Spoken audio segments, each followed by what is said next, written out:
नमस्कार सभी को।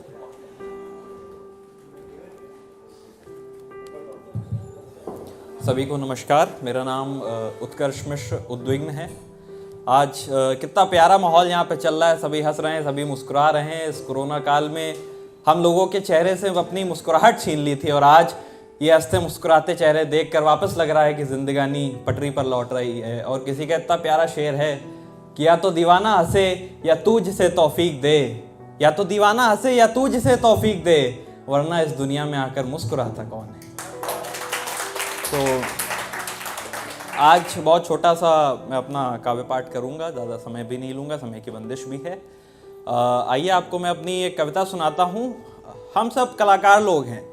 अक्सर ऐसा होता है कि हम लोगों से जुड़ जाते हैं और लोगों को हमारी याद भी आने लगती है। तो ऐसा संभव नहीं होता हर किसी के साथ कि हम लोग हर पल एक दूसरे के साथ रहें, पर हाँ, हमारी ज़िंदगी में, हमारे जीवन में कुछ लोग ऐसे होते हैं जिन्हें हम बेहद प्यार करते हैं, बेहद चाहते हैं, जिन्हें हम अपनी इंस्पिरेशन भी मानते हैं। तो कभी कभी उनके कहे हुए शब्द, उनकी दी हुई प्रेरणा ऐसी चीज़ बन जाती है कि वो हमारे साथ हो या ना हो, उनकी बात, उनके ख्याल हमारे साथ हमेशा चलते हैं।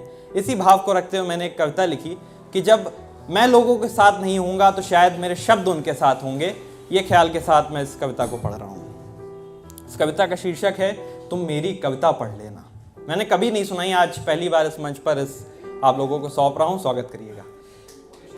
कि जो मेरी याद कभी आए तो, जो मेरी याद कभी आए तो वो तुमको कभी सताए तो, जो मेरी याद कभी आए तो वो तुमको कभी सताए तो, जो मुझसे मिलने का मन हो तुम मेरी कविता पढ़ लेना, तुम मेरी कविता पढ़ लेना। हरदम संग रहना मुश्किल है, हरदम संग रहना मुश्किल है, जीवन प्यारी सी हलचल है। हरदम संग रहना मुश्किल है, जीवन प्यारी सी हलचल है, जो सुनना इसका गीत तुम्हें हो तुम मेरी कविता पढ़ लेना, तुम मेरी कविता पढ़ लेना। मैं अक्सर शांत रहा करता हूँ, मैं ज़्यादा बोलता नहीं हूँ, अक्सर कम ही लोगों के साथ खुलता हूँ। तब पढ़ रहा हूँ कि मैं अक्सर शांत रहा करता हूँ, नदी सरीखा बहा करता हूँ, जो हो कभी देखनी मेरी रवानी, हो कभी देखनी मेरी रवानी, तुम मेरी कविता पढ़ लेना, तुम मेरी कविता पढ़ लेना। कुछ करते खूब तारीफ मेरी। अभी देखिए दुनिया का नज़रिया पढ़ रहा हूँ। एक इंसान किसी की नज़रों में बहुत अच्छा हो सकता है तो वहीं दूसरे की नज़रों में बहुत ख़राब हो सकता है। तब पढ़ रहा हूँ कि कुछ करते खूब तारीफ मेरी, कुछ सुनाते खूब खरी खरी, हो यदि जानना सच तुमको तो, हो यदि जानना सच तुमको तो, तुम मेरी कविता पढ़ लेना, तुम मेरी कविता पढ़ लेना। नहीं कुछ भी खास लिखा मैंने, नहीं कुछ भी खास लिखा मैंने, नहीं कुछ भी खास लिखा मैंने, हरदम दूर को पास लिखा मैंने। अब शब्द की गहराई को समझिए कि मात्र दो शब्द नहीं है, बहुत बड़ी बात कर रहा हूँ कि नहीं कुछ भी खास लिखा मैंने, हरदम दूर को पास लिखा मैंने, जो फिर उठने का साहस चाहो, जो फिर उठने का साहस चाहो, तुम मेरी कविता पढ़ लेना, तुम मेरी कविता पढ़ लेना। और इस कविता का अंतिम बंद कि जो उदासी कभी तुम्हें घेरे तो, जो उदासी तुम्हें कभी घेरे तो, या कभी मन को छले अंधेरे तो, जो उदासी तुम्हें कभी घेरे तो, या मन को कभी छले अंधेरे तो, हो यदि पीड़ा में मुस्काना चाहो तुम मेरी कविता पढ़ लेना, तुम मेरी कविता पढ़ लेना। इसी क्रम में एक गज़ल आपके सामने पेश करूंगा।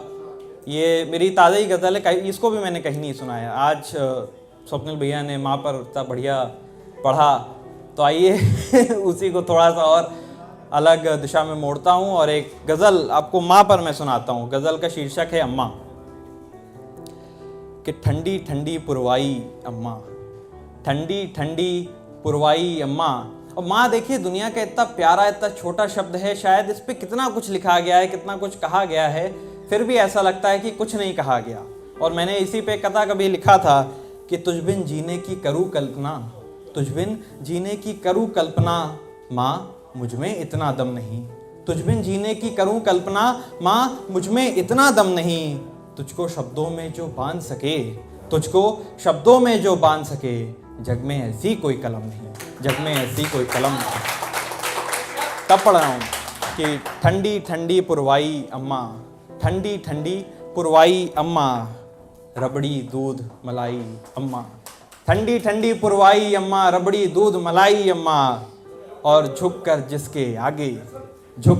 जिसके आगे मिलती हर ऊंचाई अम्मा। झुककर जिसके आगे मिलती हर ऊंचाई अम्मा। और अगला शेर वो लोग शायद ज़्यादा रिलेट करेंगे जिनका बचपन मेरी तरह शायद बहुत ज़्यादा तूफ़ानी, बहुत ज़्यादा शरारत पर रहा होगा। तब पढ़ रहा हूँ कि झुककर जिसके आगे मिलती हर ऊंचाई अम्मा। और शैतानी करने पर हमेशा करती बहुत कुटाई अम्मा। शैतानी करने पर हमेशा करती बहुत कुटाई अम्मा। और नाम अनेक हैं भाव एक है। अगले शेर में अगर मैंने पूरे हिंदुस्तान को बांध दिया हो तो अपना मन दीजिएगा मुझे कि नाम अनेक हैं भाव एक है। कहो माता आई या अम्मा, कहो माता आई या अम्मा। और करती वो सब दुख गायब भागवत की चौपाई अम्मा। करती वो सब दुख गायब भागवत की चौपाई अम्मा। और इस गज़ल का आखिरी शेर, अगर आपको लगे कि इस आखिरी शेर में मैंने माँ को एक ठीक उपमा दे दी हो तो तालियां दीजिएगा अपनी कि करती वो सब दुख गायब भागवत की चौपाई अम्मा। और कोई मुश्किल से ना घबराती, कोई मुश्किल, मैंने कभी कभी जीवन में परिस्थितियां ऐसी बन जाती है कि आप चाहे जितना मजबूत हो, चाहे जितने स्ट्रांग हो, आप टूटने लगते हैं। और उस स्थिति में इंसान केवल दो स्त्रियों के पास ही जाता है, एक वो जिससे उसने जन्म पाया हो और एक वो जिसके लिए उसने जन्म लिया हो। तब मैं पढ़ रहा हूँ, उस माँ के नाम में पढ़ रहा हूँ कि कोई मुश्किल से ना घबराती हो जैसे लक्ष्मीबाई अम्मा।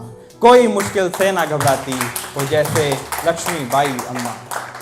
और अब आखिरी मुक्तक पढ़ के आपसे मैं विदा लूँगा। उस मुक्तक की बस भूमिका इतनी सी है कि कभी कभी हमारे जीवन में अक्सर हम सबके पास कुछ ऐसे लोग होते हैं जिनसे शायद हमारा इतना जुड़ाव होता है कि भले वो पास बैठे हों लेकिन उनसे कोई बात नहीं हो रही, कोई कुछ कह नहीं रहा, शब्द नहीं है, लेकिन हम लोग इतना खुश होते हैं कि बस वो पास बैठे हैं, उनको हम देख पा रहे हैं, उनको हम सुन पा रहे हैं, बस इतना ही काफ़ी होता है।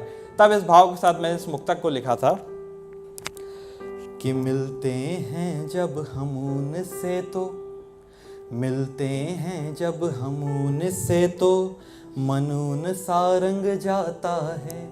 मिलते हैं जब हम उनसे तो मन उन सा रंग जाता है। अपने ढंग का पता नहीं उनका ढंग आ जाता है। अपने ढंग का पता नहीं उनका ढंग आ जाता है। और कुछ लोगों से मिलने में अक्सर ऐसा होता है।